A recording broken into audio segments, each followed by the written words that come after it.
ഈ try colour boy എങ്ങനെ ഉണ്ടാക്കിയെന്ന് നമുക്ക് കാണാം. അതിനാവശ്യമായി ഞാൻ ഇതുപോലൊരു ബ്ലാക്ക് ബോയും ഓറഞ്ച്, വൈറ്റ്, ഗ്രീൻ കളറുള്ള സാറ്റിൻ റിബൺസും എടുത്തിട്ടുണ്ട്. ഈ വൈറ്റ് റിബണ് ഈ ബോയുടെ അളവ് നോക്കി അതിൻ്റെ ഇരട്ടി എടുക്കണം, ഇതുപോലെ. അപ്പോൾ ഇത് കട്ട് ചെയ്ത് മാറ്റി. അടുത്തതായി ഗ്രീൻ റിബണും ഓറഞ്ച് റിബണും മുറിക്കാം. അപ്പം വൈറ്റിൻ്റെ അത്രയും നീളം അതിന് വേണ്ട. അതും ഇതുപോലെ അളവെടുത്തിട്ട് അതിൻ്റെ ഒരു ചുറ്റളവും അതിൻ്റെ പകുതി കൂടുതൽ അളവും കൂടെ എടുത്താൽ മതി.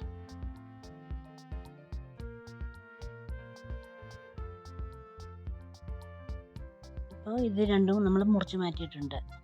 ഇനി ഈ റിബണിൻ്റെ അറ്റങ്ങളൊന്ന് നമുക്ക് ചെറുതായിട്ടൊന്ന് വക്കി കൊടുക്കണം. ലൈറ്ററോ മെഴുകുതിരി വെച്ചൊന്ന് വക്കി കൊടുക്കണം. കാര്യം അതിൻ്റെ നൂല് ഊർന്നു പോകാതിരിക്കാനാണ്.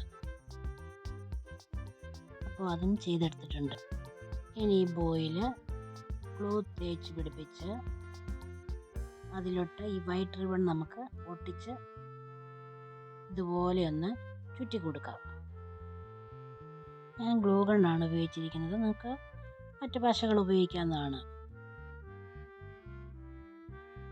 ഇപ്പോൾ ഞാനിത് ഇതുപോലെ ഒന്ന് ചുറ്റി നന്നായി എടുത്തിട്ടുണ്ട്. ഇതിൻ്റെ അറ്റം പോകാതിരിക്കാൻ ഇതുപോലെ ഗ്ലൂ ഗൺ വെച്ചൊന്ന് ഒട്ടിച്ചു കൊടുത്തിട്ടുണ്ട്. ബാക്കി വന്ന ഭാഗം കട്ട് ചെയ്ത് മാറ്റി വെക്കാം. അപ്പോൾ ഇങ്ങനെയാണ് കിട്ടുക. അടുത്തതായി മാറ്റി വെച്ചിരുന്ന ഗ്രീനും ഓറഞ്ച് കളറുള്ള റിബണ് അത് ദണ്ട് ഇതുപോലെ ഒന്ന് വെച്ച് അല്പം ഗ്ലൂ തേച്ച് ഒട്ടിക്കാം. ഇതിനെ നമ്മൾ ചുറ്റിയെടുത്ത ബോയുടെ അടിയിൽ ദണ്ട് ഇതുപോലെ വെച്ച് ഒന്ന് ഒട്ടിച്ചെടുക്കാം. അതിനുശേഷം ഈ റിബൺ രണ്ടും രണ്ട് സൈഡിൽ നിന്നും ഒരെണ്ണം ഇങ്ങോട്ടും ഒരെണ്ണം അങ്ങോട്ടുമായിട്ട് ഇതുപോലെ ഒന്ന് മെടഞ്ഞെടുക്കാം. ഇങ്ങനെ രണ്ട് കളറും മെടഞ്ഞെടുക്കുമ്പോൾ ആദ്യം വെള്ള കളറ് ചുറ്റിയതുപോലെ അടുപ്പിച്ച് ചുറ്റരുത്. ഒരല്പം ഗ്യാപ്പ് വിട്ട് വേണം ഇത് ചുറ്റിയെടുക്കാൻ. ആ നടുക്കത്തെ വെള്ള അല്പം കാണത്തക്ക രീതിയിൽ. ഇപ്പം ഞാനിതെല്ലാം ഒന്ന് ചുറ്റിയെടുത്തിട്ടുണ്ട്. ഇതിൻ്റെ അറ്റം വിട്ട് പോകാതിരിക്കാനായിട്ട് ഗ്ലൂ ഗൺ വെച്ചൊന്ന് ഒട്ടിച്ചു കൊടുക്കുന്നുണ്ട്. ഇനി ഈ ബോയുടെ രണ്ട് വശം ഒന്ന് വിട്ട് പോകാതിരിക്കാനായിട്ട് നമ്മൾ മുറിച്ച് മാറ്റിയതിൻ്റെ ബാലൻസ് ഭാഗം മതി ഇതുപോലെ ഒന്ന് വെച്ച് കൊടുത്ത് ഒന്ന് ഗ്ലൂ ഗണ്ണ് തേച്ച് അവിടെ ഇതുപോലെ ഒന്ന് ചുറ്റി കൊടുക്കാം. ഇങ്ങനെ രണ്ട് സൈഡും ഒന്ന് ചെയ്തെടുത്തിട്ടുണ്ട്.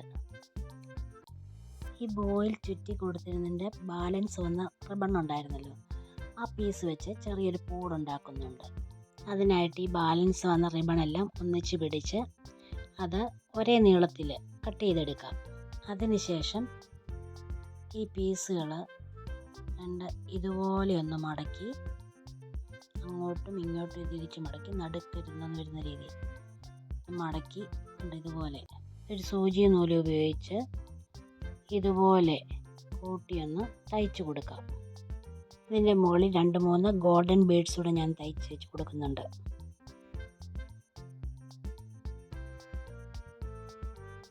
അപ്പോൾ ഈ പൂവ് ഞാൻ ആ പൂവിലോട്ട് ഗ്ലൂ ഗണ്ണ് തേച്ച് ഒന്ന് ഫിക്സ് ചെയ്യുകയാണ്.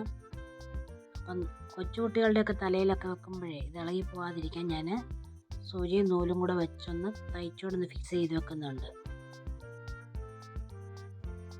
അപ്പോൾ ഇതിൻ്റെ ഫൈനൽ ലുക്ക് എങ്ങനെയുണ്ട്? നിങ്ങൾക്കിത് ഉപകാരമായെങ്കിൽ മറ്റുള്ളവരിലേക്ക് ഷെയർ ചെയ്യുക. മറ്റൊരു വീഡിയോയുമായി നമുക്ക് വീണ്ടും കാണാം. ബൈ.